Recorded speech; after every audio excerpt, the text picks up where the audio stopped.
Hello everyone, this is Dr. Kajal presenting you the fourth video in the series of How to Appreciate a Poem. As I have already told you in previous video that in this last video we are going to see remaining figures of speech. So in this video we will study various figures of speech like alliteration, allusion, apostrophe, euphemism, oxymoron, pun, synecdoche, transferred epithet, Litotes, interrogation or rhetorical question, exclamation, and repetition. Let's start with alliteration. Alliteration is the close repetition of one or more similar sounds or letters, usually at the beginning of two or more words. For example, Sister Susie sewing socks for soldiers. Now in this line, we find that sound S is repeated. Then second example, head is held high. Sound H is repeated. Thirdly, dreary desert sand of dead habit. In this example, sound D is repeated. So all these are instances of alliteration. Now, allusion. Allusion is a reference to other works or cultures in either prose or poetry. For example, Geoffrey Chaucer, who is considered to be the father of English poetry, included many classical and biblical allusions in his poetry. Thomas Hardy also did the same in his novels. Writers have often alluded to mythology, religious stories, or other works of literature from the past. These allusions often add great prestige and power to the text. Apostrophe. Apostrophe is a direct address to the dead, to the absent, or to a personified object or idea. This figure is a special form of personification. For example, first one, Milton, thou shouldest be living at this hour. Now, here the writer is addressing Milton, who is not present in front of him. He is talking to him as if the person is present in front of him. Then the second example is roll on, thou deep and dark blue ocean, roll. So here there is a direct address made to the blue ocean. Euphemism. Euphemism consists in the description of a disagreeable thing by an agreeable name. It is the use of a word or phrase to replace another with one that is considered agreeable. In a way, by this figure, we express something unpleasant or blunt in a mild and gentle way. For example, instead of saying he is dead, we say he has fallen asleep. Second example, you are telling me a fairy tale. It means you are telling me a lie. Oxymoron. Oxymoron is a special form of antithesis. It is two contradictory qualities of the same thing are predicted at once. In other words, in oxymoron, two words or phrases with opposing meanings are used together intentionally for effect. For example, she accepted it as the kind cruelty of the surgeon's knife. In this example, we find that the two words kind, cruelty, which are opposite in meaning, are used together with some intention. Then the next example is so innocent, arch, so cunningly simple. Here also, two opposite words, innocent and cunningly, are put in the same line. Pun.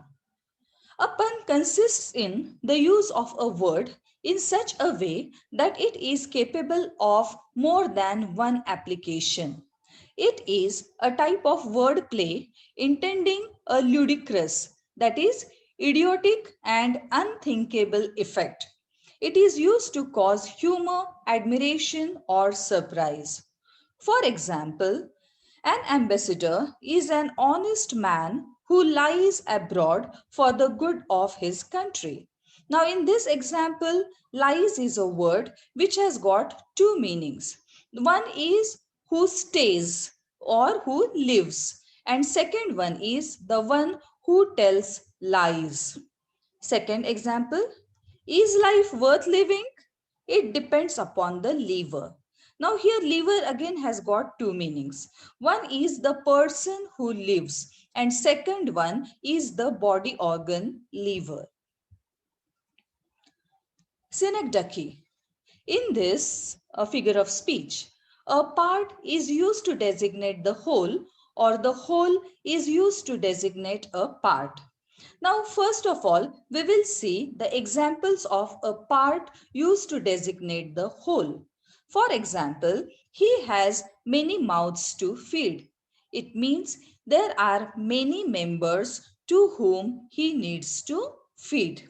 Second example, all the best brains in Europe could not solve the problem. So the best brains means the intellectuals or the best geniuses of the in Europe. Secondly, the whole is used to designate a part. For example, India won the match against England. It is actually Indian cricket team who has won the match against England. But instead of designating a part, we make use of the whole, that is India, to represent Indian cricket team. The next one, transferred epithet. In this figure, an epithet or qualifying adjective is transferred from its proper word to another that is closely associated with it in the sentence. For example, he passed a sleepless night. Now the night can't be sleepless. Actually, he was sleepless. But in this sentence, the epithet is associated with another word like night. Then another examples are we spent a happy day. Actually, we were happy, not that the day was happy. Then it is a sad world. Now the next figure of speech is litotes. In litotes, an affirmative is conveyed by negation of the opposite. It is an ironic figure of speech whereby something is stated by denying its opposite, particularly the negation of a negative quality to say something positive. For example, he was not unfamiliar with the plays of Shakespeare.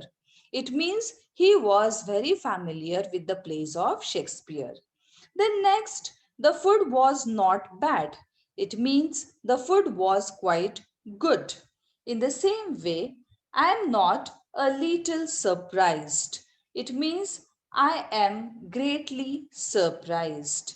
Or it is no ordinary city. It means it is a great city. Interrogation or rhetorical question. It is asking of a question not for the sake of getting an answer, but to put a point more effectively. It is also known as rhetorical question because a question is asked merely for the sake of rhetorical effect. For example, is India not a democracy? Secondly, do men gather grapes from thorns? 3. Can you get oil out of sand? Exclamation. In this figure, the exclamatory form is used to draw greater attention to a point than a mere bald statement of it could do. By exclamation, a statement is made startling and forceful. For example, the very famous line from Hamlet written by Shakespeare, "What a piece of work is man." Number 2, how sweet the moonlight sleeps upon this bank. Number 3, O liberty, what crimes have been committed in thy name. Repetition. By this figure, a statement is made startling and forceful.